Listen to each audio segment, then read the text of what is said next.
Pablo José Hernández es el compañero que va a estar a cargo de comenzar con la historia del movimiento obrero. Buenas noches, gracias por estar acá. Y sí, buenas noches a todos y a todas, como dijeron por ahí. Bueno, es una gran alegría estar otra vez aquí.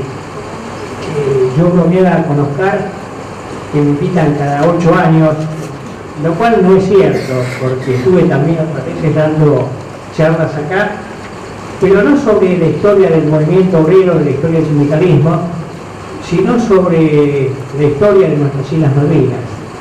Y qué más lindo que poderlo dar en un lugar que se llama precisamente Malvinas Argentinas, ¿no? Un auditorio como este. Y qué lindo poder estar en este auditorio en un mes tan malvinero como este, ¿no? Porque yo precisamente estaba hablando de esto ayer en la radio. Yo tengo un programa de radio los miércoles en una FM pública de allá de Moreno, y decía que era un mes malvinero, pero no solo septiembre. A veces el calendario no es tan riguroso como sí es flexible la historia, y no son las mediciones las mismas que tienen que ver con el calendario, que tienen que ver con la historia. Se habla, por ejemplo, de que el siglo corto empezó cuando terminó la Primera Guerra Mundial y terminó allá cuando cayó el muro de Berlín. ¿Sí? No coincide con los 100 años. Bueno, jugando un poco también con eso, yo quería hablar hoy también, como hablé ayer, de este mes malvinero, porque este mes malvinero para mí empieza el 26 de agosto, porque fue el 26 de agosto, pero de 1833, cuando el gaucho Antonio Rivero, acompañado por un grupo de indios, de nuestros paisanos los indios, como decía el general San Martín, hizo allá en nuestras Islas Malvinas la bandera argentina. Fue acusado de todo lo que fueron acusados los caudillos. Era un patriota, y pasaron muchos años hasta que se le reconoció su figura y hasta que se hizo pública. Incluso hubo un torneo de fútbol que tuvo el nombre de gaucho Antonio Rivero.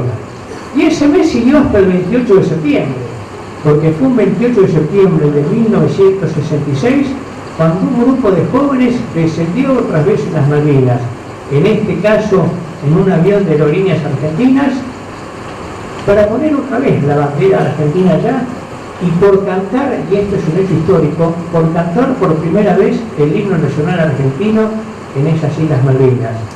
El compañero, ese militante ejemplar que se llama Dardo Tabo, era quien encabezaba esa operación con la compañía de María Cristina Guerrier y de otros muchachos, entre ellos un sindicalista, un actual sindicalista de la bancaria.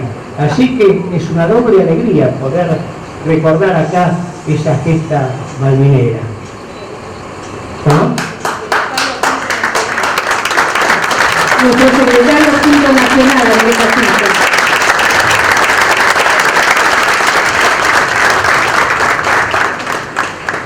La gran mayoría de esos muchachos, creo que excepto uno, no me quiero equivocar, eran todos trabajadores. Estaba también María Cristina, que era una trabajadora, pero de la cultura, ¿no? Era una excelente escritora de obras de teatro y excelente periodista. Fui haciéndole un reportaje a Dardo Tabo para la revista Panorama, que precisamente se conocieron, ¿no? Y bueno, de eso venimos a hablar hoy también, de los trabajadores que están siempre presentes en la historia argentina y que han estado siempre presentes en la historia del mundo. Hay un programa bastante complejo, con invitados más complejos del programa todavía, que se llama Un mundo con periodistas, ¿no? Y preguntan si se imaginarían un mundo sin periodistas. Yo lo que no me puedo imaginar, a pesar de los teóricos que sostienen temas como el que vamos a debatir un poquito más y que Oscar empezó a poner sobre la mesa hace un rato, yo no me imagino un mundo sin trabajadores. Desde el principio de la historia, el mundo está unido a los trabajadores y el trabajo está unido a quienes lo realizan, a los hombres y las mujeres. Vamos al ejemplo más grotesco, al más anterior, al más lejano, al más sencillo. Y ya estaba trabajando aquel hombre que cazaba para dar de comer a su familia. Estuvieron trabajando después los que cultivaban. Y así seguimos hasta ahora. Pero eso sí, y tiene sentido decirlo, distintas etapas del trabajo. A veces fue libre, a veces fue esclavo, a veces fue condicionado, a veces fue organizado, pero siempre hubo trabajo. Y en tal sentido, a pesar de que ahora tengamos un papa argentino, yo me voy a permitir citar a un papa polaco, que decía una cosa muy interesante, un concepto que en rigor está en la doctrina de la Iglesia, en la doctrina social de la Iglesia, y que es aquel que dice que el trabajo es importante porque es el hombre el que lo realiza. Lo traducimos al lenguaje más actual y para que no se enoje ni nadie. El trabajo es importante porque son los hombres y las mujeres los que lo realizan. Si no, no tendría importancia. Si no, sería simplemente una cosa más. Ese concepto que en la sociología lo llaman de la subjetividad del trabajo es fundamental. El trabajo es importante porque la mujer y el hombre son los que lo realizan. De ahí partimos para analizar toda nuestra historia. De ahí partimos para analizar esa historia y para analizar este presente. No podemos partir para analizar la historia o el presente de un lugar que no tenga a la mujer o al hombre como protagonista. Es más, aquellos científicos, aquellos empresarios, aquellos dirigentes de organismos multinacionales, aquellos que están escondidos atrás de las siglas de las grandes potencias, y les guste o no, lo crean ellos o no, ellos también son hombres y mujeres. Y cuando están haciendo eso, están haciendo trabajo. Simplemente que a diferencia de nosotros, están haciendo una selección distinta. Ellos no quieren que no exista más trabajo. Lo que quieren es que exista trabajo para muy pocos. Y bueno, nosotros pensamos exactamente lo contrario. El trabajo tiene que ser para todos y para todas. Empezamos en la historia muy globalmente y acercándonos ya aquí, porque es la historia del siglo XVIII la que cambia la forma de ser del trabajo. Hasta aquel momento el trabajo era bueno, lo que tenía que ver también con la caza, porque se seguía cazando, también con el cultivo, porque se seguía cultivando, pero también con la artesanía, porque estaban las corporaciones, estaban los maestros con sus aprendices, y estaban ya realizando una tarea que no era industrial, pero que ya iba más allá de proveerse de alimentos o de cultivar alimentos. Se hacían desde vasijas hasta ruedas para carros, hasta herramientas para la labranza. Había un trabajo y los artesanos, insisto, los maestros con sus aprendices en sus corporaciones, bueno, estaban cumpliendo ese papel que tenía bueno de organización en cuanto era un avance. Todos los avances en ese sentido son buenos. Lo que es absolutamente absurdo es querer decir que esa fue la mejor forma de estar organizados. Esa fue una organización temporal y precisamente para esa circunstancia. La historia no se detiene, la historia sigue avanzando y cambiaron también las condiciones de trabajo. ¿Qué pasó en ese siglo XVIII? Casi en el XVII también, 1680, 1700, 1730, 1750, y empezó en Inglaterra aquello que se llamó la Revolución Industrial. Estuvieron las máquinas, estuvieron después las máquinas a vapor, y ahí la cosa cambió, porque aunque fuera paulatinamente al principio, que en la actualidad lo es de forma impresionante, la máquina fue reemplazando el trabajo humano. Recuerdo una pequeña experiencia personal, allá por el año 77, 78, yo trabajaba en la empresa Philips Argentina, se llamaba, allá en la General Paz, ¿no? La General Paz y Panamericana, Y me acuerdo que en esa planta, que era impresionante en aquel tiempo, trabajaban más de unos 1.700 personas. Lo repito porque a lo mejor los que son jóvenes pueden pensar que era un tipo que dice cualquier cosa.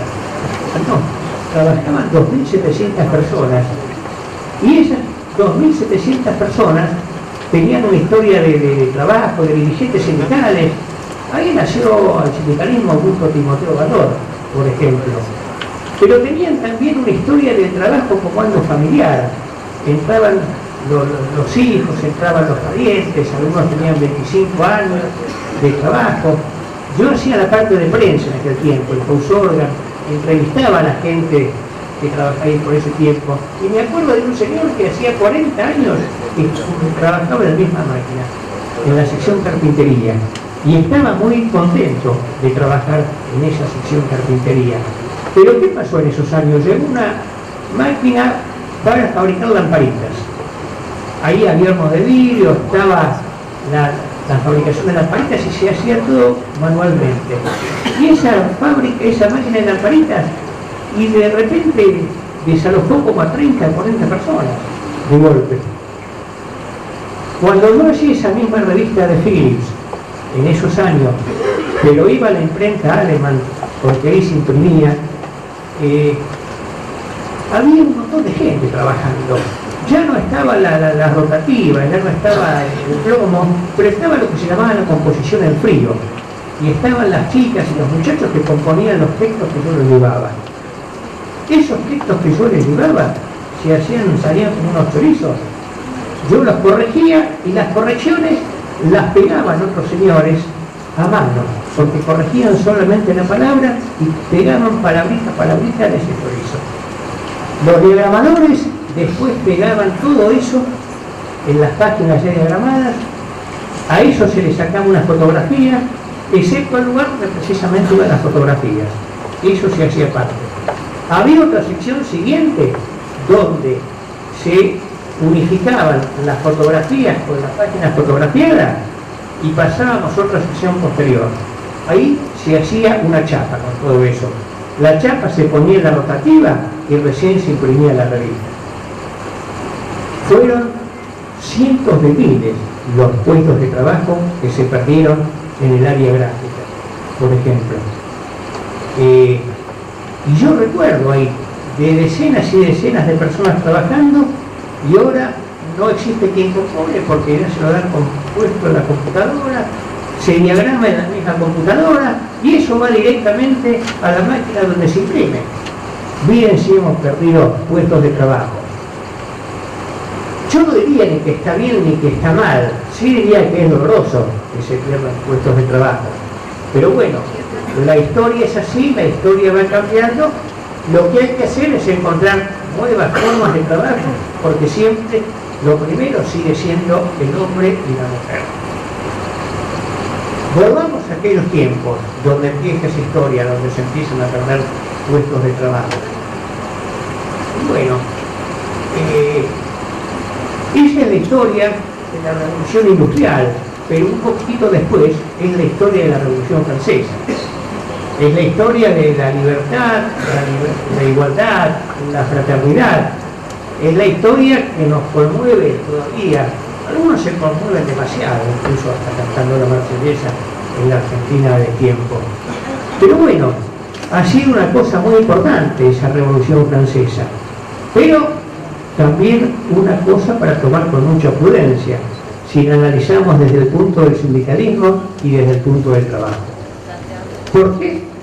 Porque muy poquito después de esa Revolución Francesa, en 1791, se instauró allá la ley Chapelier. Si me permiten, voy a leer un parrafito de esa ley.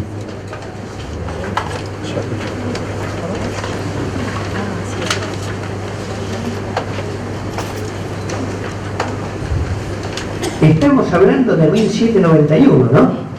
Concretamente, esa ley se promulgó en Francia el 24 de junio de 1791. Y miren qué cosas interesantes dice mientras se está hablando de libertad, de igualdad y de fraternidad.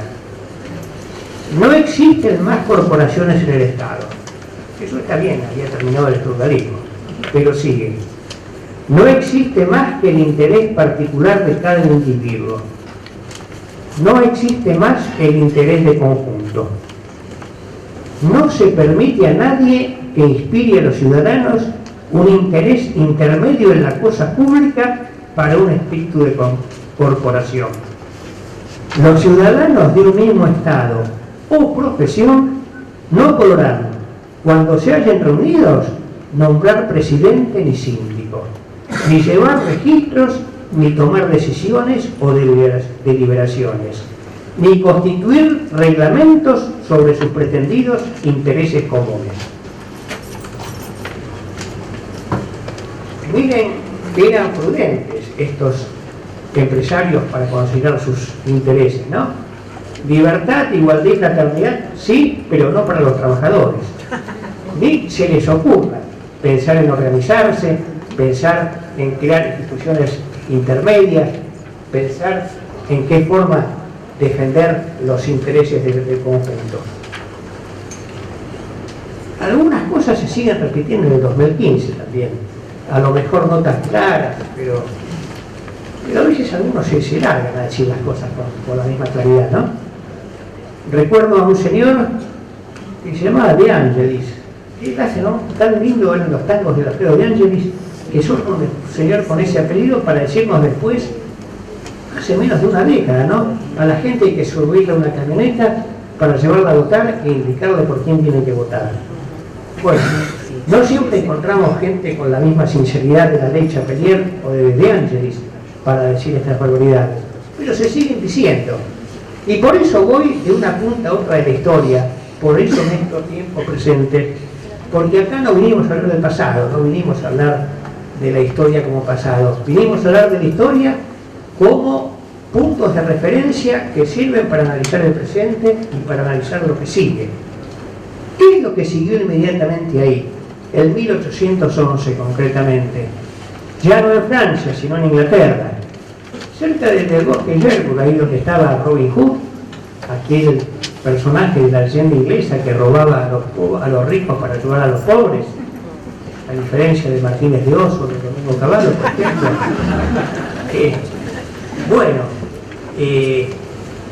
¿Qué hacían ahí los muchachos en 1811? Y ya había máquinas, y ya las máquinas dejaban puestos de trabajo. Y apareció Ned Ludd.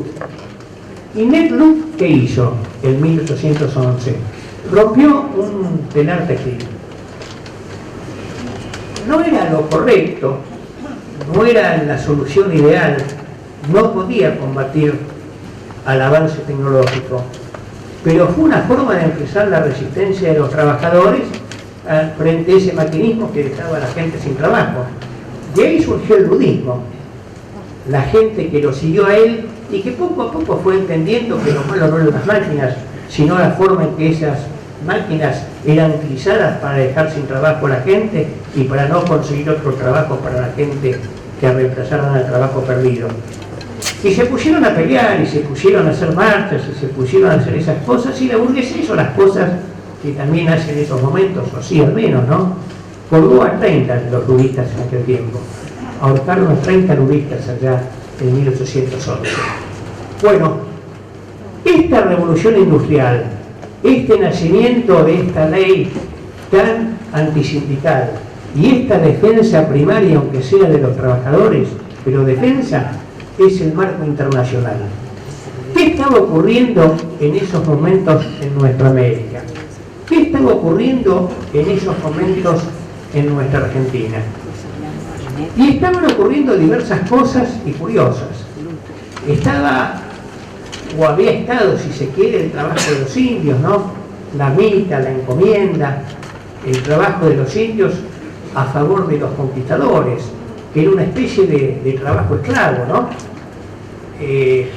Hubo un hombre muy interesante que salió a combatir esa esclavitud de los indios, Fray Bartolomé de las Casas.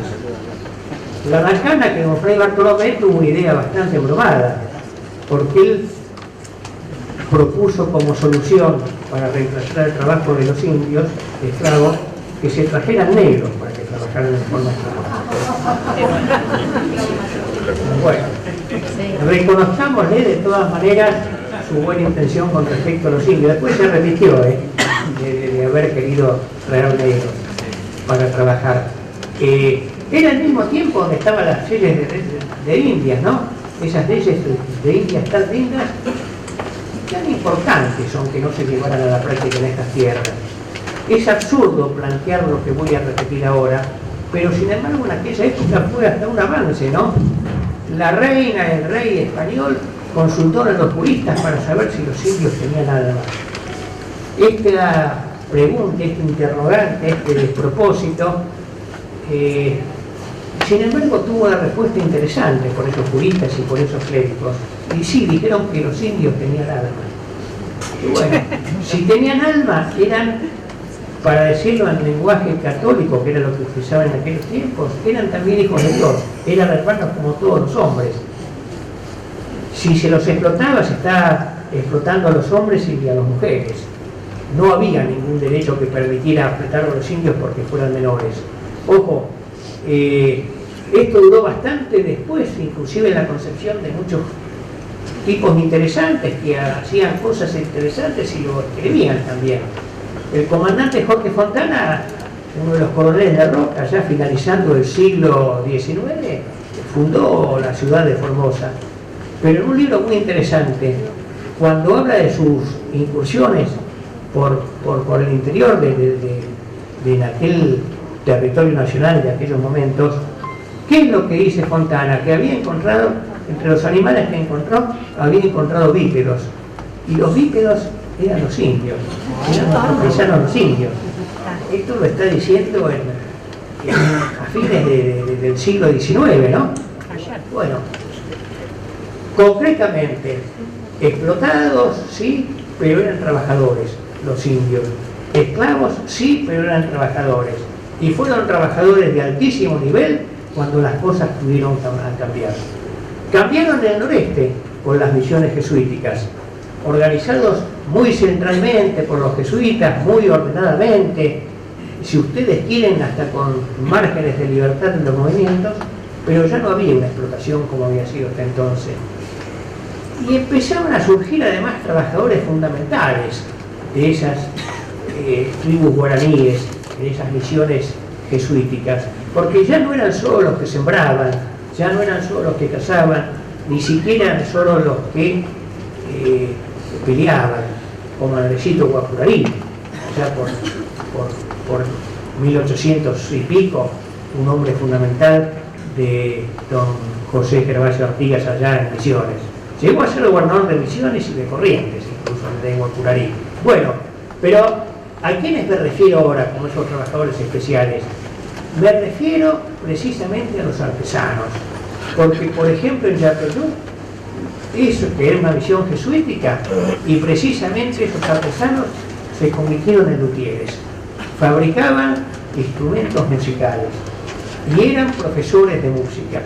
Cuando se disuelven las misiones jesuíticas, muchos de ellos se vienen a Buenos Aires y trabajan de eso, en las casas de las familias adineradas, porque precisamente eran las que mejor sabían del tema. Estaban los indios, estaban los negros con trabajo esclavo. No había acá cafetales como en Brasil, aunque sí algodonales. Eso los llevó, sin embargo, a que en algún sentido tuvieran los que al menos contaban con una suerte mayor, trabajos que no eran tan rigurosos como esos. Trabajaban en las casas de familia, fabricaban velas, estaban las esclavas cebando mate. Era trabajo esclavo, no había libertad, era absolutamente condenable. Pero hoy estaban trabajando, y estaban trabajando de una forma que tenía una ventaja con respecto a los cafetales brasileños o a los algodonales de los Estados Unidos, y una ventaja mucho mayor. En 1813 aquí se declara la libertad de vientres. Esta cosa que nos causaba tanta gracia en la escuela primaria cuando nos lo decían, y es una cosa fundamental, ¿no?, de esa asamblea del año 13, la misma asamblea del año 13 que quemó los instrumentos de tortura, porque con esa libertad de vientres los hijos de esclavos nacían libres. Seguía habiendo esclavitud en la Argentina, pero los hijos de esclavos ya nacían libres. Y era un avance importante. Siguió habiendo mucho tiempo esclavitud en la Argentina, a veces con los negros, en una especie de retroceso total también con los indios, porque las expediciones de Julio Argentino Roca en lo que se llamó la conquista del desierto significó también que se trajeron muchas mujeres y muchos chicos indígenas acá a Buenos Aires y fueron colocados como la servidumbre de casas de familia. Así que ese es otro detalle que no hay que dejar pasar por alto. Vale Roca, y lo recalco, cuando consigue que las fronteras actuales de la Argentina sean las que él logró demarcar. Esto lo reconoce Arturo Jaureche, esto lo reconoce Jorge Algardo Ramos. Vale mucho Julio Roca cuando enfrenta a Bartolomé Mitre, cuando lo vence a Bartolomé Mitre y logra que la ciudad de Buenos Aires sea la capital federal de todos los argentinos y no solamente un lugar que responde a sus habitantes.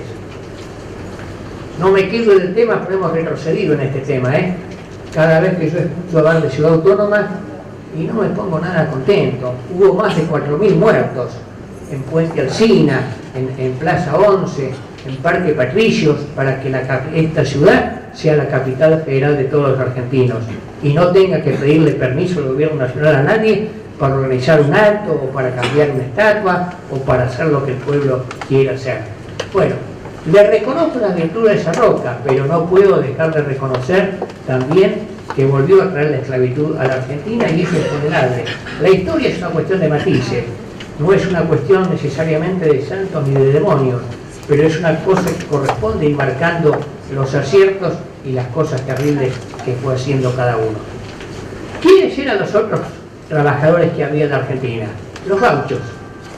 Los gauchos que tenían una libertad muy interesante, porque precisamente esos españoles que habían llegado, que habían traído los caballos, que habían traído las vacas, que las habían dejado pastando por acá en la Argentina cuando se volvían, y claro, era un país muy especial, y sobre todo una pampa húmeda muy especial, con un Buenos Aires lleno de llanuras, con ríos hermosos que a su vez ayudaban a que hubiera agua para los animales, y esos animales se reproducían. Y entonces ahí surge una especie de primera industria, ¿no? Aquello que tiene que ver con el cuero, porque había tantas vacas que solamente con cazarlas ya era suficiente tarea. Y con sacarle el cuero, que era lo que se utilizaba para vender, y el resto se podía comer o directamente se dejaba. Era una tarea muy especial esa que realizaba el gaucho. Diría años después José Hernández, cuando escribe el Martín Fierro, ese mismo Hernández que escribió 2 notas en su periódico El Río de la Plata sobre las Islas Malvinas. Bueno, ese mismo José Hernández era el que decía que el trabajo era una función. Y sí, el trabajo era una fiesta para los gauchos en ese momento. Y según pasar el tiempo y según la estancia en la cual estuvieran, era una función mucho mejor, porque aquellos que trabajaban en las estancias de Juan Manuel de Rosas eran los que mejor pagados estaban, a tal punto que se enojaban los primos de Rosas y los otros terratenientes porque los gauchos querían ir a trabajar ahí. ¿Qué pasaba mientras el trabajo acá era una función? ¿Qué pasaba acá mientras estaban esos gauchos cazando las vacas, que estaban ahí con sus lazos, que estaban ahí preparando el asado que compartían con la ginebra? ¿Qué pasaba en esos tiempos que había una industria artesanal allá en el noroeste? O había esos telares, como el que tuvo después la mamá de Sarmiento allá en San Juan, ¿no? Una trabajadora, una obrera, doña Paula Albarracín. Es decir, y con un sueldito bastante bueno, porque el mismo hijo de ella reconoce que mantuvo desde el hogar, la comida, la vestimenta, con ese telar, ¿no? Ahí tenemos una trabajadora, bueno, pasa como con mi hijo el doctor, ¿no? Doña Paula Albarracín tuvo al doctor de hijo, un doctor que no estudió ni se recibió, salvo unos meses en una escuela primaria de San Luis, y que después se enojaría con los trabajadores, se enojaría con los gauchos, querría incluso que no hubiera más gauchos, le decían, mire, no ahorren sangre de gauchos. Bueno, De todas maneras, pese a lo que quisiera Sarmiento, pese a lo que quisiera Mitre, pese a lo que quisieran, hasta la llegada de ellos el trabajo había sido una función, había sido una fiesta. Con el telar, con las vacas, pero eso se empezó a terminar. Pero no dejemos de remarcar algo antes de que esto se terminara. Eso pasaba mientras en Inglaterra los hombres, las mujeres y los chicos trabajaran 14 o 16 horas por día. Y no lo hacían porque eran más trabajadores que nosotros. Nadie es gil en ninguna parte del mundo. Lo hacían porque eran explotados por los empresarios de allá. Y las condiciones de la Argentina permitieron otra cosa. Permitieron otra cosa, por eso ese aire de libertad que campea en el Marco Infierno, por ese aire de libertad que extraña los gauchos como Fierro, como Cruz, o como tantos otros. Esos gauchos que van viendo cada vez más cercenada su libertad y su tarea, porque va llegando el alambrado, van convirtiéndose en peones, ya aparece la papeleta, y si no se tiene la papeleta, que depende generalmente de un juez, pueden ir presos, el trabajo va cambiando también en la Argentina. Pero ¿qué es lo que cambia también en la Argentina? Algo que tiene que ver con dos cosas. Por un lado, con el contexto internacional. Y en segundo lugar, porque ese contexto internacional hace cambiar también a la historia argentina. 1852, 3 de febrero, cae Juan Manuel de Rosas, la batalla de Caseros. Los revisionistas, no es la palabra correcta, viejos, yo diría reaccionarios, cuentan con mucha alegría y muy contentos que Juan Manuel de Rosas se ocupaba personalmente de cada papel, que tenía ahí su gente que le dictaba cada cosa, cada disposición, cada detalle, y estaba desde la mañana hasta la noche. Bueno, eso sirvió para conducir el país en determinado momento, sirvió para conducir la estancia en determinado momento. Con una Argentina inserta en la revolución industrial, esa forma de gobernar no servía más. Urquiza se atreve un poco a llevar el cambio adelante en ese momento. Urquiza apoyado por mucha gente del interior, ahí está el Chacho Peñaloz, ahí está la gente de Ferré. Es Urquiza federal que entra acá a Buenos Aires después de vencer a Rosas y entra con el sencillo federal. Y que va a crear una cosa muy interesante para nosotros, que es la Constitución de 1853. Pero bueno, cuando se va a Santa Fe con esos temas, y bueno, la ciudad autónoma se enoja, la ciudad autónoma de Buenos Aires, y no solamente se declara autónoma, sino que se separa directamente del país. Seguramente algunos de los que están acá toman el tren de Plaza 11, o toman el colectivo. Plaza 11 se llama así por el 11 de septiembre de 1852. Y esa fecha es la que conmemora la revolución porteña contra la Argentina. La Confederación Argentina comenzó a ser un país aparte con capital en Paraná, y Buenos Aires fue ciudad autónoma durante muchos años, gobernada acá directamente desde Buenos Aires y alejada de la normativa del país. Empiezan sin embargo los cambios que después irán también mutando según se vaya llevando adelante la reincorporación otra vez de Buenos Aires a la Argentina, pero acá nos empieza a marcar los cambios tecnológicos y la nueva forma de gobernar. ¿Cuál es el cambio más importante de aquellos años, además del alambrado? Y tiene que ver con 1857. En 1857 comienza a funcionar el primer ferrocarril en la Argentina. Qué cosa curiosa, ¿no? No fue un ferrocarril que funcionó con empresarios británicos, ni franceses, ni estadounidenses. Fue con empresarios argentinos que crean ese primer ferrocarril. Lavallol se llamaba, Felipe Lavallol. Hay una ciudad que lo recuerda ahí por el sur del Gran Buenos Aires, a este señor Lavallol que fue ese primer ferrocarril. Que es muy cortito la entrada, sale más o menos ahí de donde está el Colón, y va primero hasta Plaza 11, después a Ferré, hasta Morón. En 1860 cruza el río, es el primer tren que cruza un río en Argentina y creo que también en la América del Sur. cruza el río Reconquista, en aquel tiempo se llamaba el río de las Conchas, y llega a lo que después fue Paso del Rey y Moreno. No existía la estación Paso del Rey, en rigor llega a Moreno en 1860. A partir de ahí es la terminal de ese ferrocarril oeste Moreno, ¿no? Algunos años después se electrificaría y sería la terminal eléctrica hasta Moreno. Y en el 2015 sigue siendo la terminal Moreno. No se han electrificado ni hecho vías, al contrario. Tuvimos un presidente, vos lo citabas, Carlos Menem, que precisamente lo que hizo fue sacar miles y miles de vías y dejar a miles y miles de compañeros sin puestos de trabajo. Pero no vamos a esa época, sino aquella del tren. Aquella del tren que cambia la forma de ser, porque ese tren se crea así también para exportar, porque entonces lo que se cree, lo que se cultiva, y bueno, van cambiando las formas de ser. Moreno empieza a juntarse la gente alrededor de la plaza, empiezan a llegar los carros, empiezan a cargar sus trenes, y todo eso viene al puerto para exportarse. Cambia la historia argentina, cambia la forma de producir, cambia la forma de trabajar. Ya no es más el gaucho, ya es el peón el que está trabajando en las estancias. Muchos criando ovejas, ¿no? Sobre todo en el oeste de la provincia de Buenos Aires. Otros tantos criando vacas, otros tantos cultivando. Son todos ellos trabajadores. ¿Tienen sindicato? En esos nombres, no.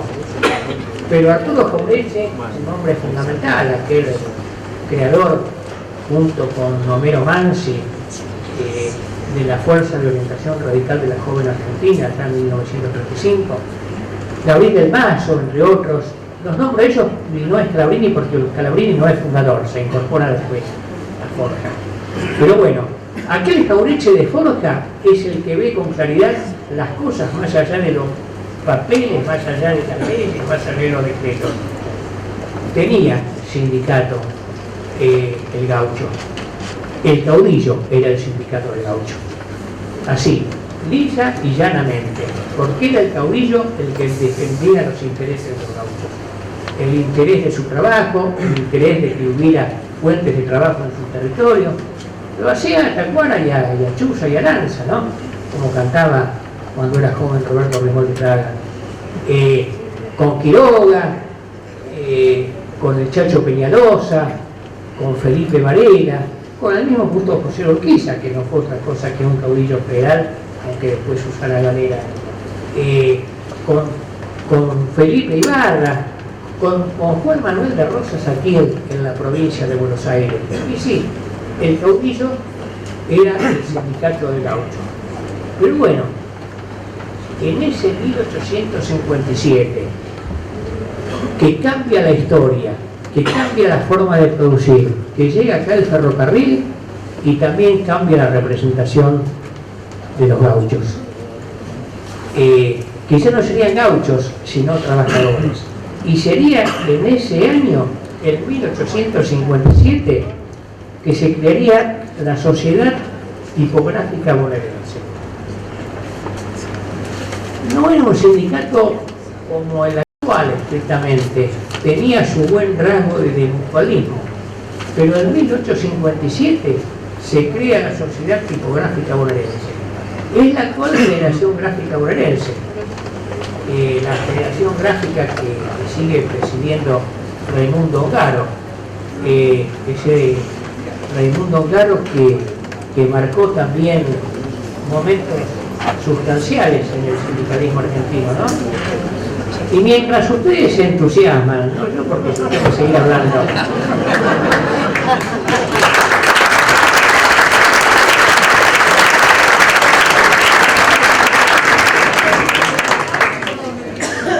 Mientras ustedes se entusiasman con las masas, con las gaseosas, con las bebidas, quizás tenga sentido hacer, y antes de continuar la historia, antes de pasar al siglo XX, y volver a mezclar un poco los tiempos y hacer hasta alguna reflexión. Hay para todos, ¿no? Quizá conviene hacer hasta alguna reflexión sobre los distintos momentos del sindicalismo argentino, ¿no? Porque yo ya tiré, y no por casualidad, dos nombres interesantes en esta historia del sindicalismo, aunque no es estrictamente el tema de mi charla. Pero insisto, esto va y viene, lo desarrollará el profesor que nos va a tratar en las dos subsiguientes charlas. Yo nombré a Augusto Timoteo Baldor y nombré a Raimundo Ongaro. Fueron dos modelos en su momento absolutamente distintos del sindicalismo. Uno fue aquel que se preocupó por temas que son fundamentales, sin embargo. Aquel que se preocupó por los edificios, aquel que se preocupó por la obra social, aquel que se preocupó porque el sindicato fuera importante, aquel que se preocupó por crear organizaciones que fueran importantes. Estamos hablando de la década de 60, no había democracia en la Argentina. En la Argentina no hubo democracia desde el 55 hasta el 73, porque si bien en algunos momentos había militares, en otros momentos había civiles, pero con las mayorías proscritas. Así que lo máximo había una democracia renga. Pero bueno, en esos años siguió existiendo el sindicalismo igual. Este sindicalismo, y sirvió en su momento, con aquellos dirigentes combativos, como Andrés Flamín en el 55, o en el 57, con ese petizo que venía de un gremio que tenía su historia, pero no tenía todavía un cargo fundamental, y levantó su mano para una votación fundamental ayer en 1957, cuando se crean las 62 organizaciones que en su momento representaban a peronistas y a comunistas contra los 32 gremios democráticos. Ese petizo era José Ignacio Arrucci, nada más y nada menos, un dirigente combativo de esos años. Y Baldor estaría un poco en ese sindicalismo, es decir, es una organización fuerte, debe existir como organización, sean quienes sean los gobiernos. Como dirigentes sindicales, así como nos tenemos que sentar a dialogar con los patrones, también nos tenemos que sentar a dialogar con los gobiernos, sean quien sea. Bueno, recibió eso, por supuesto, muchas críticas. Si llegamos al año 68 y nos vamos a encontrar con otro tipo de sindicalista, que es Raimundo Ongaro, y ahí está la CGT de los argentinos, la CGT de Paseo Colón, esa CGT más combativa, esa CGT más politizada, esa CGT que también, por supuesto, defiende al sindicato, también, por supuesto, defiende el trabajo, también, por supuesto, defiende las obras sociales, pero le agrega otras cosas. Le agrega lucha por la política, le agrega la lucha por temas estrictamente culturales, empieza a convertirse la Federación Gráfica Bonaerense en un lugar abierto para todos los jóvenes y para todos los jóvenes universitarios, un lugar abierto para los intelectuales. Ahí dan charlas, por ejemplo, Arturo Jaureche, ahí da charlas, por ejemplo, Rodolfo Walsh, ahí hay un joven que anda vendiendo en charlas como esta unos bonitos para editar el libro de Juan José Hernández Arregui, Nacionalismo y Liberación. Ese jovencito que vendía esos bonos en ese sindicato para que se editara ese libro de Juan José Hernández Arregui, a lo mejor muchos no han sentido nombrar, se llamaba José Pablo Feynman. Y bueno, esa mezcla de trabajadores con estudiantes, con intelectuales, y daría una forma muy importante y una forma muy combativa de luchar. Aparecería el periódico La CGT de los Argentinos, con Rodolfo Walsh, con Horacio Berbisky en su redacción. Le daría una gran pelea y estarían los dos bandos, ¿no? El bandolismo por un lado, los combativos por el otro. Claro, yo no soy sindicalista, yo soy historiador. Y entonces cuando leo la historia, la leo de otro ángulo. Y yo creo que tenía razón cuando defendía ciertas cosas que defendía Baldor. Y creo que tenía razón don Raimundo Ongaro cuando defendía ciertas cosas que defendía. Lo que sí digo, yo como historiador, que Baldor y Ongaro, peleándose, cada cual en su modelo, peleándose como se pelean los sindicalistas y como se pelean los peronistas, porque los dos compartían el mismo pedo. Los dos, cada cual, y los trabajadores que lo siguieron, salvaron al sindicalismo argentino de esos años. Porque tenemos sindicatos fuertes, tenemos sindicatos con obras sociales importantes, tenemos sindicatos con edificios importantes. Hoy estamos en uno de ellos. Había una consigna que levantaba Ongaro, ¿no? Preferimos honra sin sindicatos que sindicatos sin honra. Era una forma de chicanearlo a Bandor, ¿no? Pero también, como pasa siempre, en una tercera posición superadora, porque pasó aquel tiempo, pasó el tiempo también del sindicalismo combativo, hay democracia en la Argentina, pero hay una forma de sindicalismo que a mí me parece muy interesante, además como tercera posición del sindicalismo, ¿no? Tenemos sindicatos, pero tenemos sindicatos con honra, y me parece que eso se lo debemos a los trabajadores y a los dirigentes que vienen librando esta lucha que decía. Para este paréntesis, para ubicarnos un poco en la historia, para ubicarnos y tomar ya más contacto de lo que es el sindicalismo en sí, más allá del trabajo que tuvo que ver con la esclavitud, más allá del trabajo que tuvo que ver con el trabajo libre de los gauchos. ¿Quiénes vinieron a fines del siglo XIX además del tren? ¿Quiénes vinieron? Los trabajadores europeos. Si hay una cosa por la que se caracterizó siempre Europa, es por echar a los trabajadores. Cuando había suficiente cantidad de trabajadores, los demás sobraban y afuera. Ocurrió en el siglo XIX, ocurrió en el siglo XX, ocurrió y sigue ocurriendo también ahora, ¿no? Encima tengo un lío bárbaro, porque los africanos que ellos redujeron a la más miserable de las pobrezas, están ahora a costa de sus vidas llegando a esa Europa que quería estar tan tranquila, ¿no? Pero bueno, esa Europa nos mandó a los trabajadores. Cuando asumió Mitre, cuando Alberti escribió su libro sobre las bases, cuando se hablaba de esa inmigración que fue impresionante en aquella década de 1860, tanto Alberti como Mitre pensaban que iban a venir rubios ingleses, alemanes, y no se raja la gente si está bien en su lugar. Los que vinieron fueron los que la pasaron mal.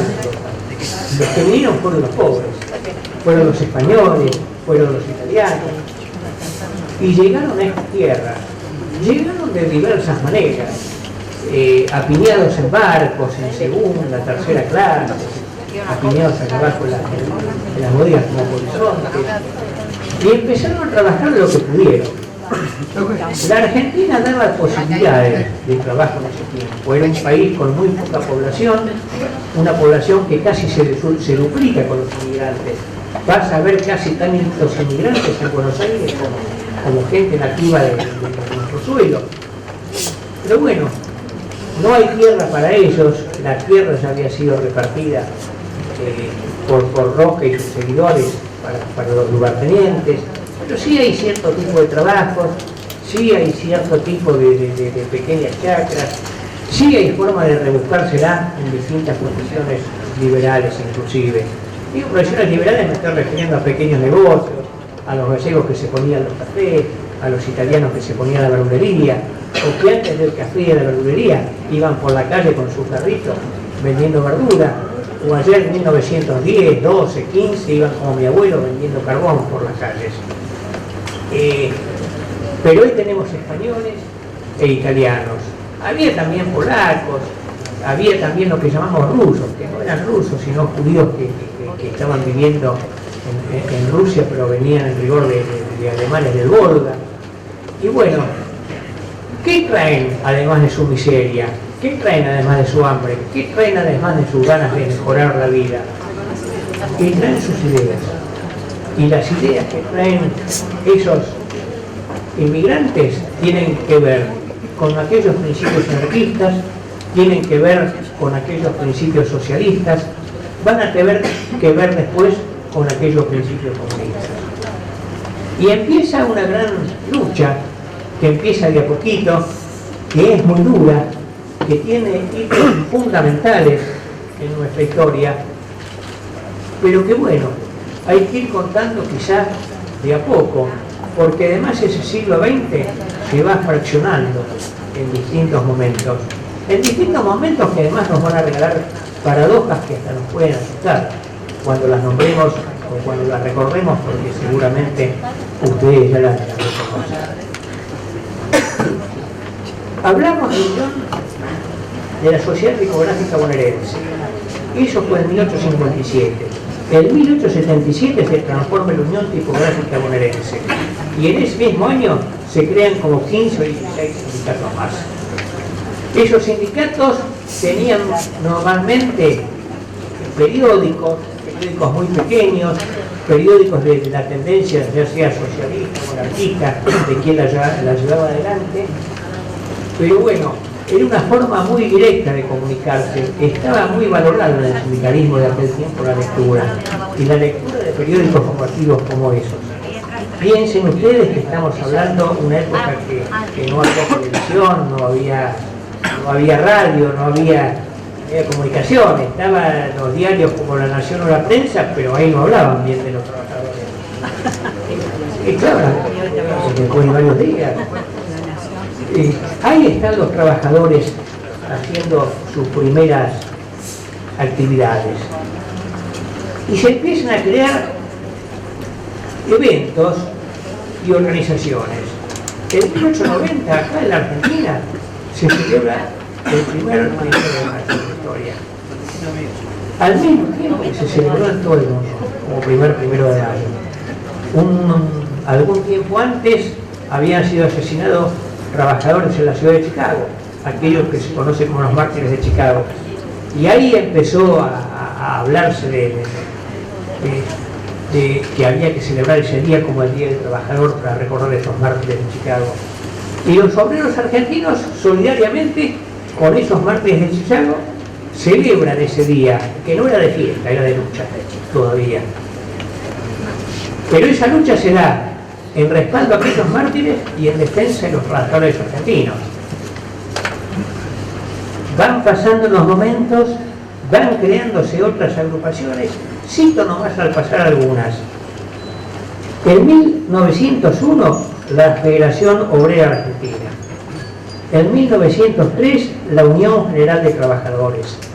En 1904, alguna que se haría muy famosa después, y es la Federación Obrera Regional Argentina, la FORA.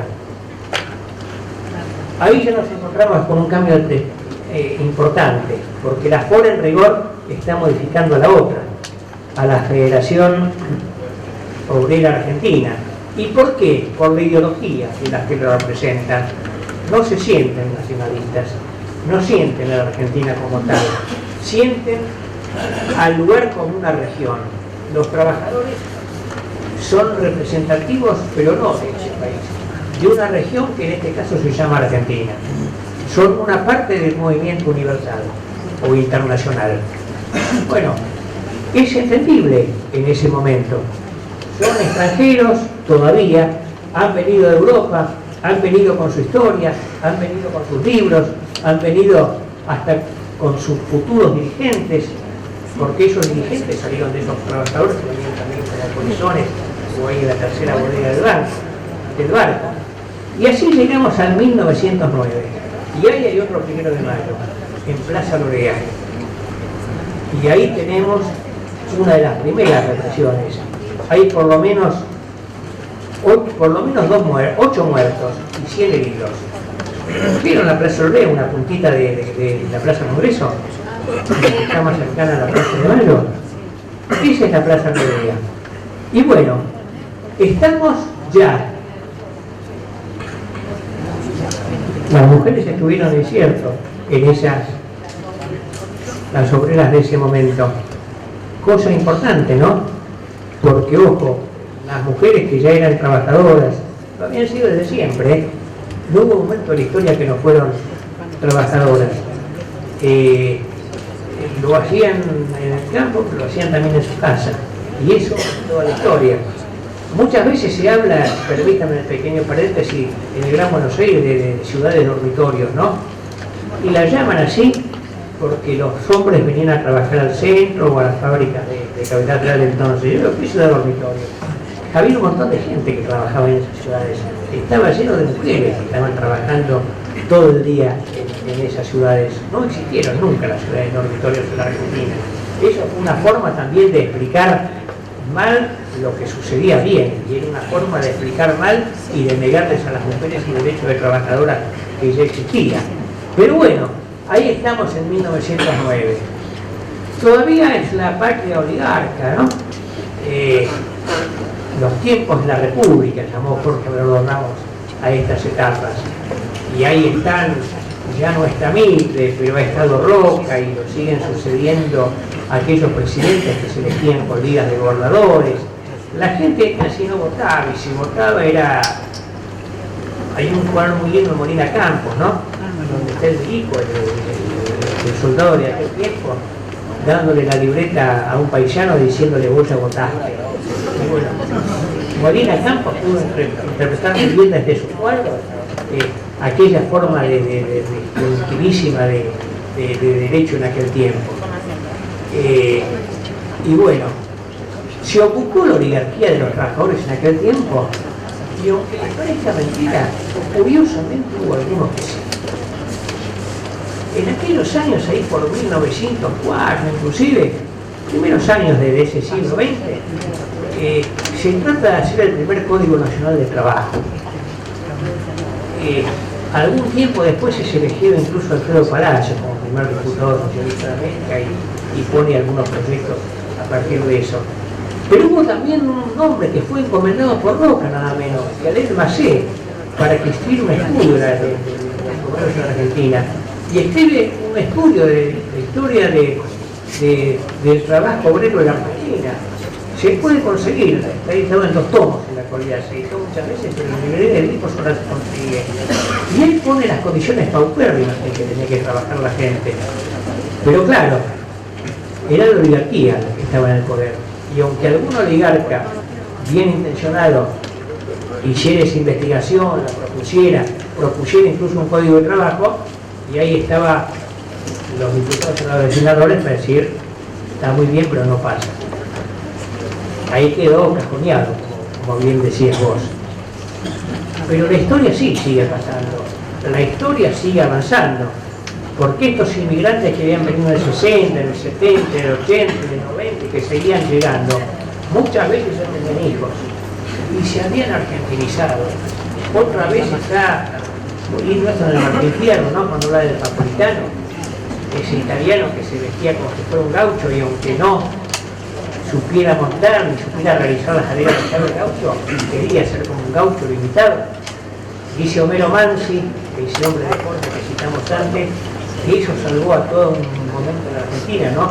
Que los inmigrantes no se pusieron como modelo de extranjeros de donde venían, se pusieron como modelo lo que estaban viendo acá en nuestro territorio. Y bueno, sus hijos mucho más todavía, porque los hombres de fuerza que nombré, Jauretche, Mansi, que anterior se llamaba Homero Mansioni, etcétera, etcétera, etcétera, eran hijos de inmigrantes. Algunos muy del interior, Mansi era de Ñatuya, en Santiago del Estero, pero era hijo de inmigrantes. Jauretche era hijo de vascos, y así podemos nombrar un montón de nombres. Hipólito Yrigoyen, que era hijo de vascos. ¿Qué ha pasado entonces de esa sociedad en esos momentos? Empezó a transformarse también. Empezaron las revoluciones radicales, empezaron los combates por acceder de alguna manera o acercarse al menos al gobierno. No existía todavía una conciencia estrictamente que uniera el tema del trabajo y de lo nacional y de lo democrático. Pero en los hechos eso se estaba dando, porque los radicales eran trabajadores también y estaban peleando por conseguir sus derechos, a través de la expresión, que era lo que le gustaba mucho a Hipólito Yrigoyen, ¿no? Ese hombre tan callado en los actos, ante las multitudes, pero que hablaba hasta con los codos, porque hablaba con miles y miles y miles de personas a través de toda la gente con la cual se entrevistaba, ¿no? Y bueno, ahí va apareciendo otra Argentina, una Argentina que empieza a reclamar por sus derechos. Y ahí está, en 1910 más o menos, la ley Sepelio. Es un hombre de la oligarquía, si ustedes quieren, la que la propone, pero sí, A partir de ahí vamos a tener en la Argentina voto secreto y obligatorio, y algo que no se suele recordar, pero que es imprescindible si se quiere ser serio con la verdad histórica: voto secreto y obligatorio para los hombres. Las mujeres no podían votar, no era universal. Así como los juristas le dijeron a los reyes que los indios tenían armas, y bueno, tenía que llegar a la pelota para decir también que las mujeres tenían armas, intelecto y derechos y poder votar allá por 1951.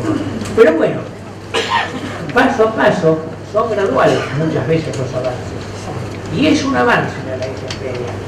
Y esa ley Espeña es la que lleva en 1916 a Hipólito Yrigoyen al gobierno.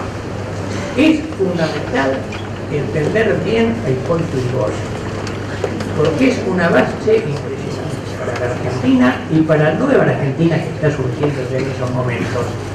Ya no es la oligarquía la que está en el gobierno.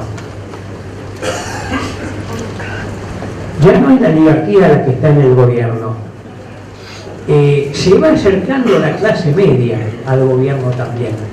Y empiezan las críticas, ¿no? Había un señor Ocanto que escribió un libro muy lindo, Quirito, que trata sobre la generación del 80, y hablan de un pariente pobre de uno de ellos. Y dice: fulano de tal es un inútil. ¿En qué lugar puede estar mejor que si lo ubicamos para que trabaje en un ministerio? Bueno, eso era la década donde mandaba la oligarquía. Cuando llega al gobierno de Hipólito Yrigoyen, llega la clase media a la administración pública. No es poca cosa que llegara la clase media a la administración pública. ¿Cómo llegaba? De a poco. Llegaba sin experiencia, por supuesto. Llegaba por conocidos. Y claro, ¿por quién va a llegar? ¿De qué manera llegaban antes la gente al gobierno? Por conocidos, nada más que eran conocidos de la oligarquía, y acá empiezan a ser conocidos de los sectores de clase media, de los sectores muy humildes, ¿no?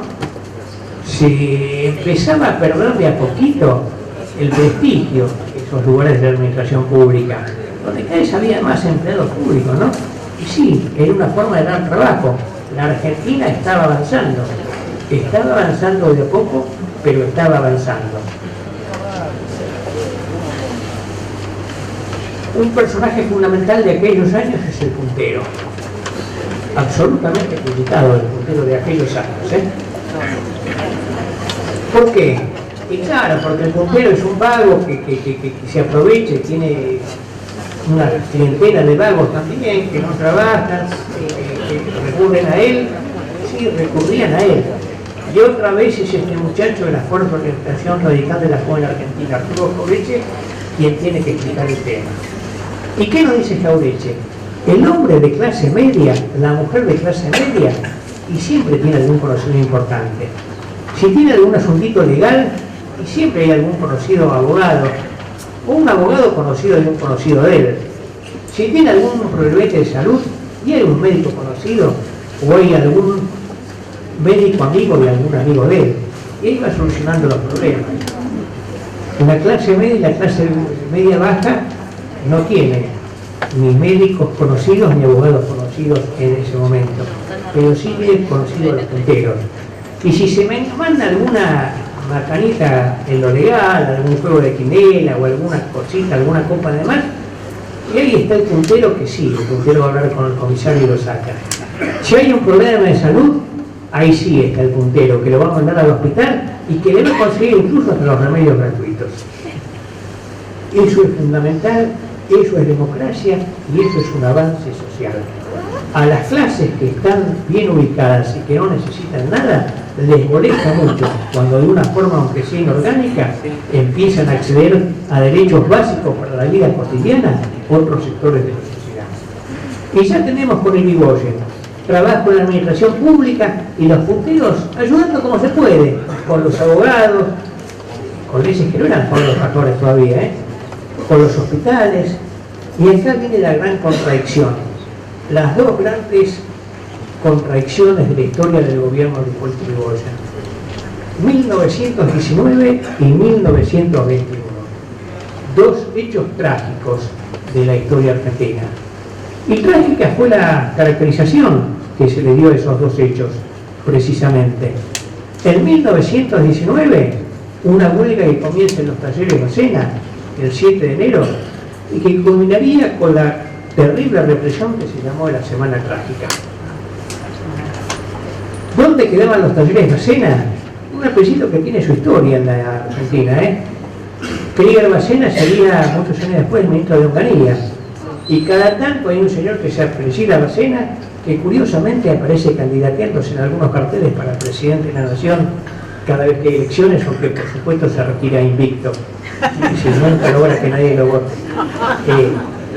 Pero bueno, en aquellos talleres Bacena comenzó un movimiento de los trabajadores y fue absolutamente reprimido. Cosa curiosa, ¿no? Esa necesidad de mantener el orden, ese aprovechamiento de los sectores policiales o militares para mantener el orden a cualquier costo. Y más curioso aún que eso ocurriera en el gobierno de Irigoyen y sobre todo en el resultado de esa Semana Trágica. Porque enterrando todos los muertos, llorando todos los llantos que esos acontecimientos llevaron, con todo ese dolor encima, Hipólito Yrigoyen accedió a todos los pedidos de los trabajadores, entre ellos las 8 horas de trabajo. ¿Se podía haber evitado todo eso? Es muy difícil saber lo que se puede evitar cuando sectores acostumbrados a la represión tienen esta en sus manos, ¿no? 1921, otra vez hechos violentísimos. Y en este lugar tienen como escenario la Patagonia. Y ahí está el gallego Soto, ¿no? Dirigentes anarquistas, dirigentes que tienen que ver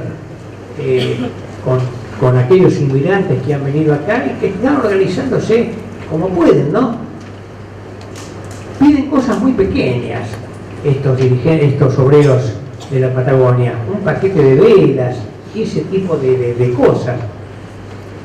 Irigoyen manda un coronel Varela y lo manda porque era irigoyenista y logra una buena negociación en un primer momento, y sin embargo enseguida se pudre todo eso y ahí otra vez Varela y se manda una represión terrible, aquello que se conoce como la Patagonia Trágica. Así lo llamó Sebastián Borrero en uno de sus libros, así lo llamó después Osvaldo Bayer en la Patagonia Rebelde. Son muchos los muertos en ese año. Hubo cosas hermosas también. Las putas de los prostíbulos de allá se negaron a atender a los oficiales que habían, y a los soldados que habían asesinado a los obreros después de esa represión. Me parece maravilloso ese ejemplo de las mujeres de ese momento, con esa solidaridad tan digna y tan de avanzada, ¿no? Para ese momento.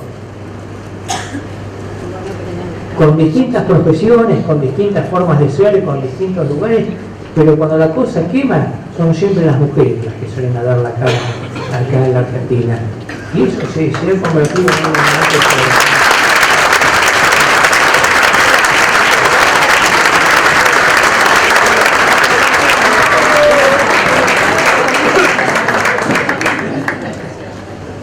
Nos encontramos con ese hecho tremendo, recordado la historia, recordado en los papeles, sin fotografías.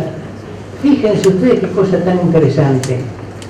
Facón Largo, uno de los jefes de los trabajadores de ese momento, no hay imágenes de él. Lo único que se sabía era que usaba un facón, un chico largo que llevaba siempre en su espalda. Y cuando muchos años después se le hace un monumento, y no había a quién poner en el monumento. Y entonces, ¿qué hacen? ¿Que a quién estaban como imagen? Iban al cine, iban a quien lo protagonizaba en la Patagonia Rebelde.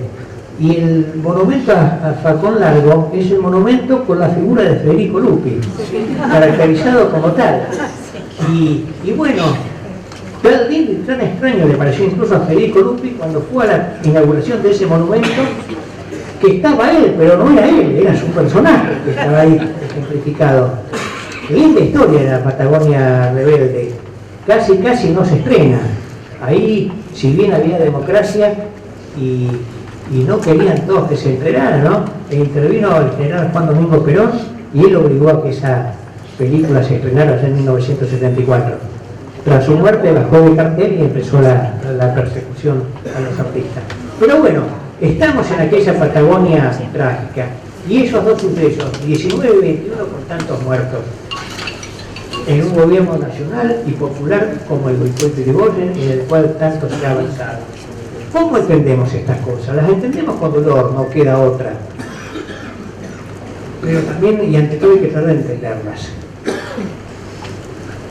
¿Se entienden los libros? Yo lo entendí en un libro. En un libro de Arturo Jauretche. Arturo Jauretche no lo entendió en un libro de otro escritor. Se lo enseñó un militante anarquista. Uno que descendía políticamente de tantas de aquellas víctimas. ¿Qué ocurría en esos momentos? Hay un pequeño, ni siquiera acto, hay un orador anarquista que va a empezar a hablar. Y para que no lo puedan sacar, se encadena a unas barandas que había en esa plaza para empezar a hablar. Cierra el candado y un compañero le da la llave del candado. Le da la llave del candado precisamente a un compañero para que así nadie pudiera impedir que él siguiera hablando. Jauretche, que era un pibe piola, había sido conservador y ahí estaba más piola que nunca, aunque era ya radical, agarra un diario, lo prende fuego y dice: si yo le acerco el diario encendido, seguro que el compañero va a traer la llave para que abra el candado. Y ahí hizo. Prendió fuego el diario, se acercó, se agachó y quedó en una posición tremenda para él, porque fue un muchacho anarquista el que se acercó y, perdónenme, pero son palabras no mías de Jauretche, dice el maestro: en ese momento recibí la más aleccionadora patada en el culo de toda mi historia.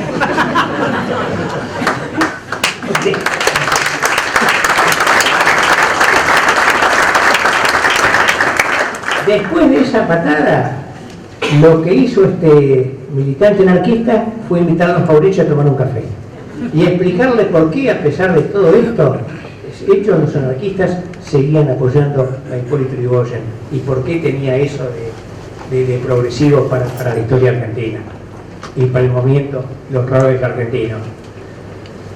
Tenía tanto de progresista ese gobierno para los trabajadores argentinos y tanto de industrialista, y estaba Mosconi en el YPF recién creado, ahí estaba tanto avanzándose en la soberanía nacional, rindiendo ese barco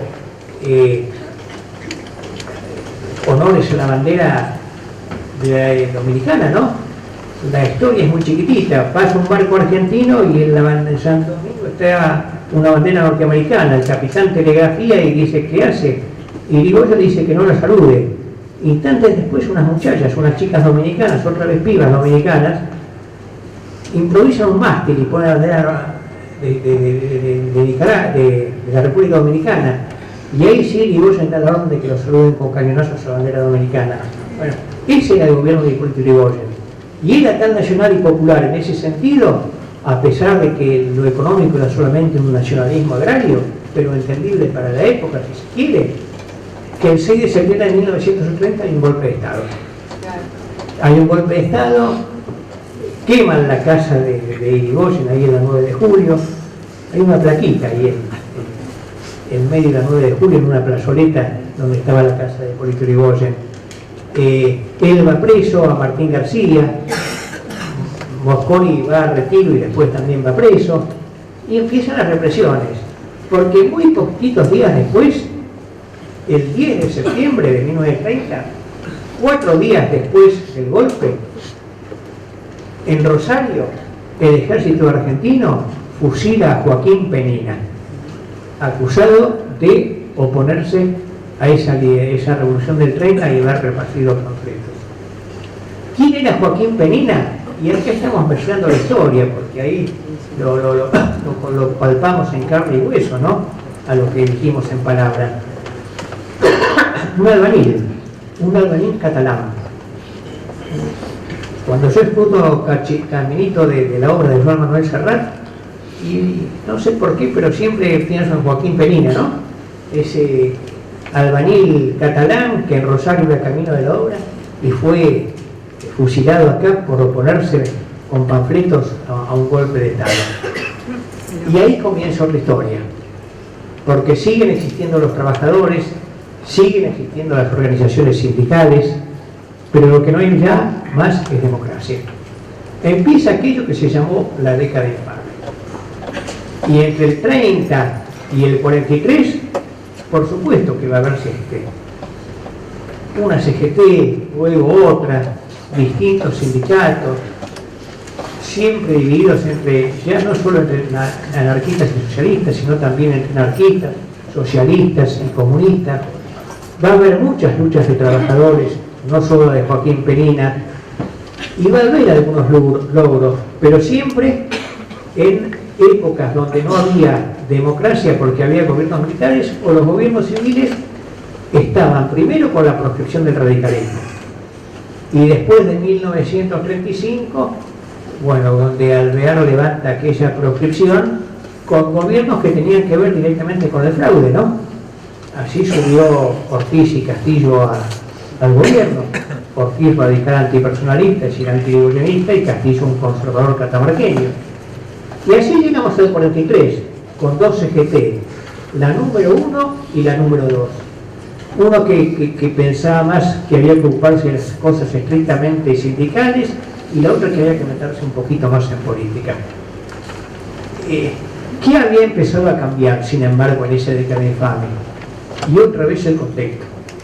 Había evolucionado la sociedad argentina, porque en esos años empieza cada vez más, aunque muy gradualmente, a crecer la industria. Sigue siendo lo más importante económicamente hablando del campo, pero cada vez empieza a haber más fábricas, más pequeños talleres, y hay muchas cosas que ayudan a ese crecimiento. La crisis europea, por un lado, ayuda a eso. Hay medidas tomadas por los conservadores, como Federico Pinedo, que tratan de proteger un poco a ciertas empresas locales ante la crisis europea que va dejando desguarnecidos a todos los sectores argentinos. Está también el pacto Roca-Runciman, ¿no? Donde hay concesiones terribles para que los dueños de las vacas, pero sobre todo los frigoríficos, puedan seguir vendiendo a Inglaterra sus vacas, ¿no? Su carne y el trigo, ¿no? Cuando sale granero del mundo, la Argentina nunca fue granero del mundo, ni mucho menos. Vendía solamente o casi solamente a Inglaterra. Pero bueno, la Argentina de a poquito se va industrializando. Nos ayuda mucho, por supuesto, la Segunda Guerra Mundial. Cuando allá se deja de fabricar y nos llegan productos para acá y hay que empezar a reemplazarlos, ¿no? Se ven películas de la época, noticieros de la época, con fotografías, como hasta los coches se los ponía sobre las vías del ferrocarril, porque no había goma, no había caucho para ni siquiera reparar las gomas. Es una época terrible. El celuloide que se usaba para las películas del cine se utiliza para peines y para quemarlos. Es decir, va avanzando la industria argentina. Pero ¿cuál es el problema para la oligarquía conservadora y para quienes dirigían nuestro país en la década infame? Que siempre que avanza la industria, siempre que avanza el trabajo en la Argentina, y hay algo que va indefectiblemente ligado a ellos, es el avance de los trabajadores y los sindicatos. Si hay más industria, hay más trabajo. Si hay más trabajo, hay más trabajadores. Y si hay más trabajadores, hay sindicatos. Y así llegamos al 4 de junio de 1943. ¿Qué ocurre ese 4 de junio? Hay un golpe de Estado. Un golpe de Estado como tantos otros. Algunos son militares neutralistas, otros son militares que piensan que hay que ser un país más industrialista. El primer presidente, Ábalos, está tan confundido que dura un solo día, menos que Lelton, menos que la Rúa, inclusive, un solo día duró Ábalos en el gobierno. Y asume Ramírez, un tipo interesantísimo, entre otras cosas básicas que hace en su gestión, es cambiar el letra de los tangos, por ejemplo, y no se puede decir más la catrea y hay que decir la cama. Y bueno, tampoco podía durar mucho un hombre con las inquietudes intelectuales del general Ramírez. Y ahí asume Farrell. Y cuando asume Farrell empieza a crecer cada vez más de atrás un ignoto coronel, Juan Domingo Perón se llamaba, había accedido al Departamento Nacional de Trabajo, que era una finita chiquitita y sin importancia. ¿Por qué había tan importancia si había que hablar con los trabajadores? Claro, empiezan las primeras reuniones, ¿no? Y cosa curiosa, ¿no? Los trabajadores se dan cuenta, los patrones no. Perón lo recibe y hay reuniones de trabajadores, empresarios y Perón, ¿no? Y Perón está sentado, por supuesto. También están sentados los empresarios. Y cosa curiosa, por primera vez hay sillas también para los trabajadores. Muy bien. Hasta ese momento, cuando se hablaba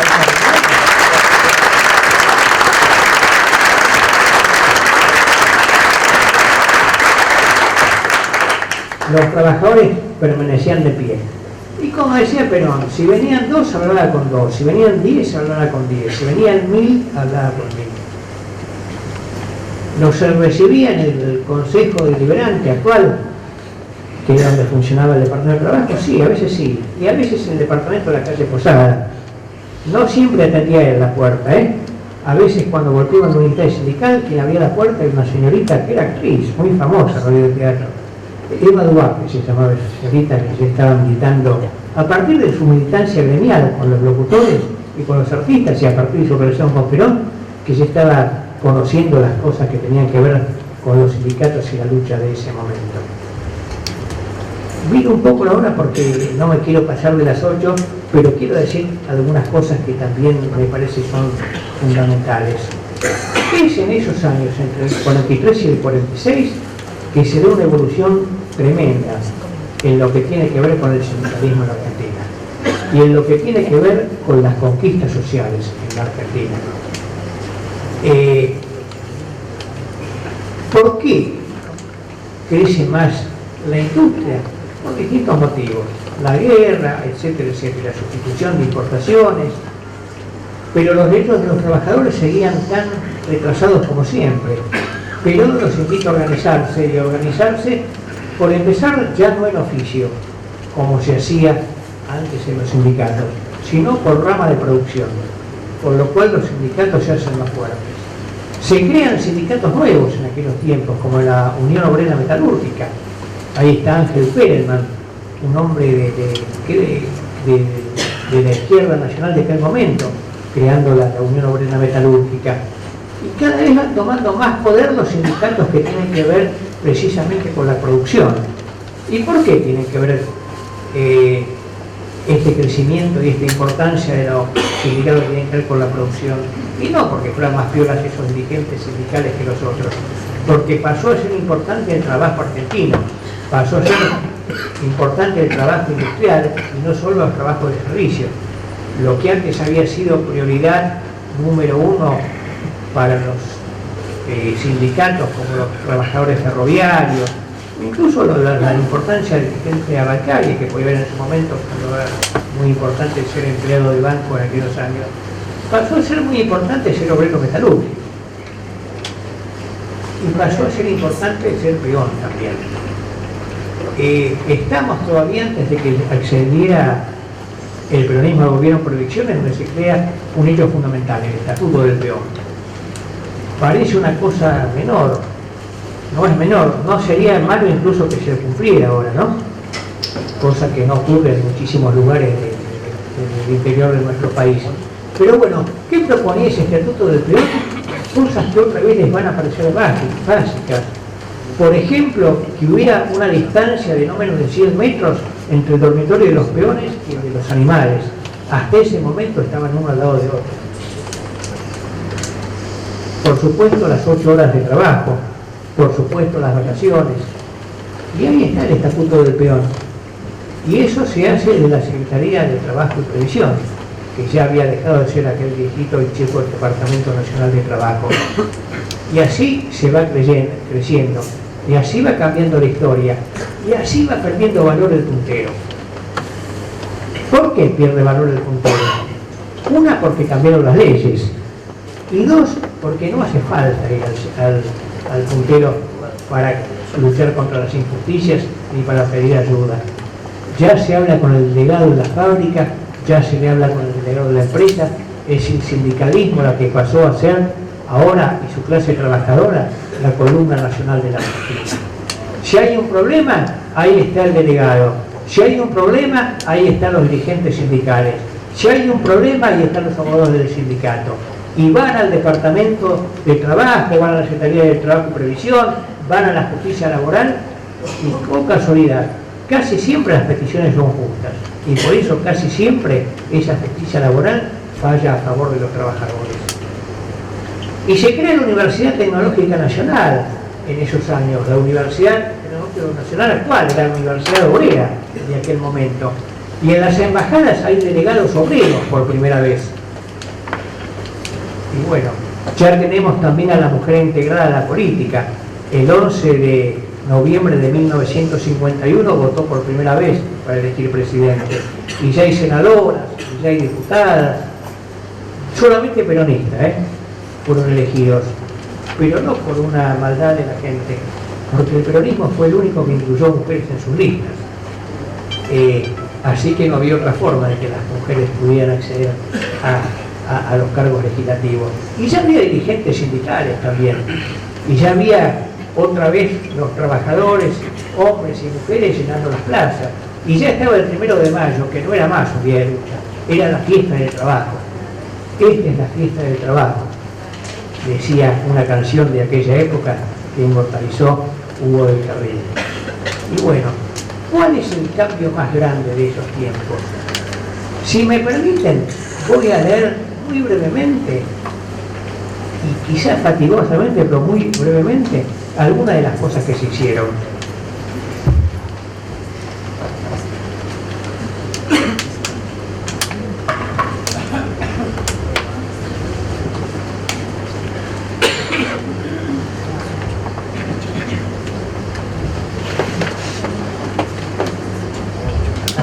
Tengo acá un libro de Claudio Díaz.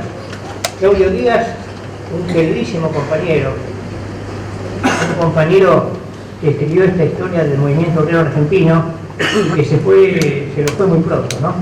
Hace 2 o 3 años, o un poquito más, ya Claudio falleció en toda su juventud, dejándonos una obra impresionante, ¿no? Un muchacho que había trabajado en Radio Mitre, que había trabajado en Clarín, que había ganado varios premios Martín Fierro, que se fue de Clarín cuando Clarín trató de dejar de ser un diario para conformarse en un diarito de la oposición política, y que bueno, dio sus clases en la Confederación General del Trabajo, ¿no? Y escribió libros, entre ellos El Libro Fundamental, publicado pocos años de su muerte. Y dice lo siguiente, Claudio Díaz ahí.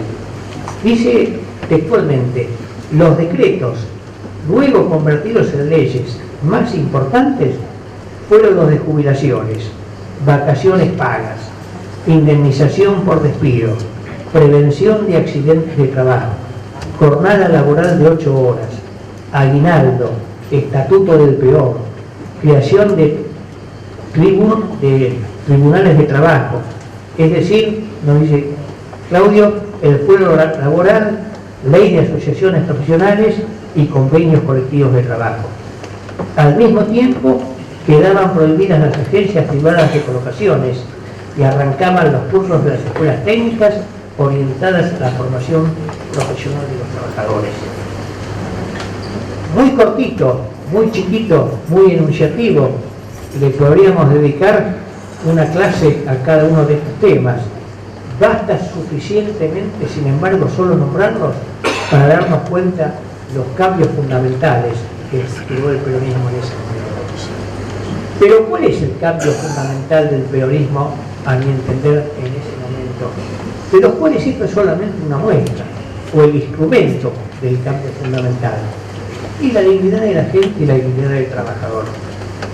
Salvador Ferla, un escritor que entre otros trabajos publicó Mártires y Verdugos, un libro que se refiere a los fusilamientos de José León Suárez y los demás fusilamientos, los de La Plata, los de Lanús, los de la penitenciaría de Las Heras allá en 1956.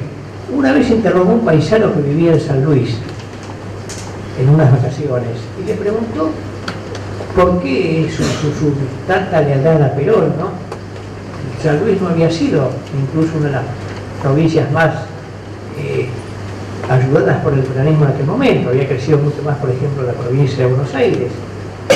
Y este obrero, este trabajador puntano, le dijo: porque Perón nos dio la dignidad. Y dice Ferlas, pavada de cosas, ¿no? Nos dio la dignidad.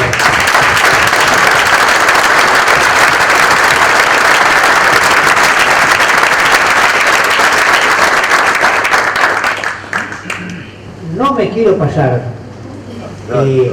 ni de tiempo ni de tema, pero esta es la historia de los trabajadores, desde los inicios cuando no había sindicato a la historia de la Argentina, con el caudillo sindicato de gauchos, con los trabajadores socialistas, con los trabajadores anarquistas, con los trabajadores comunistas, luego con Hipólito Yrigoyen, luego con aquel avance de las clases medias en la época de Yrigoyen. Había luego también dirigentes sindicales que fueran radicales, luego con el peronismo.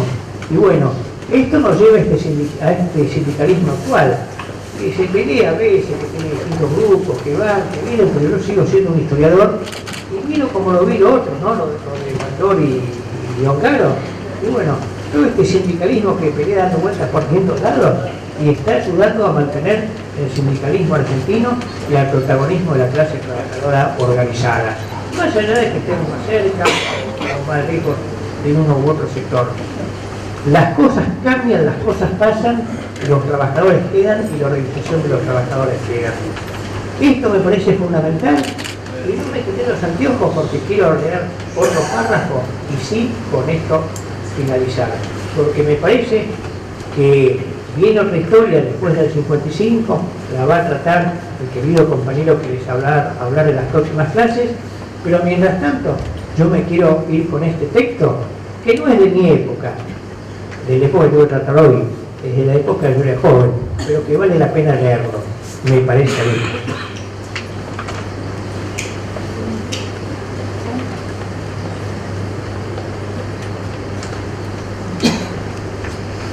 Las organizaciones sindicales argentinas han tenido su prueba de fuego que resistieron victoriosamente. Esto está indicando su calidad. Han sido sometidas a todas las pruebas. En primer término, se las quiso manejar por el terror, pero no lo consiguieron. Después, interviniéndolas y tratando de destruirlas, pero tampoco lo lograron. Luego, procuraron asimilarlas a formas que no eran las que convenían a las organizaciones sindicales y tampoco pudieron alcanzar ese objetivo. Finalmente trataron de dividirlas y anarquizarlas, pero tampoco pudieron obtener ningún resultado. Cuando una organización como la nuestra ha resistido la prueba del ácido, quiere decir que ha de permanecer en el tiempo y en el espacio durante el lapso en que sus dirigentes sean capaces y asegurarle una dirección pura, firme. Renunciar a la política es renunciar a la lucha, y renunciar a la lucha es renunciar a la vida, porque la vida es lucha, precisamente. ¿Por qué razón van a renunciar a las organizaciones sindicales a tener sus representantes en los tres poderes del Estado, que son realmente los que gobiernan, dirigen y conducen la nación?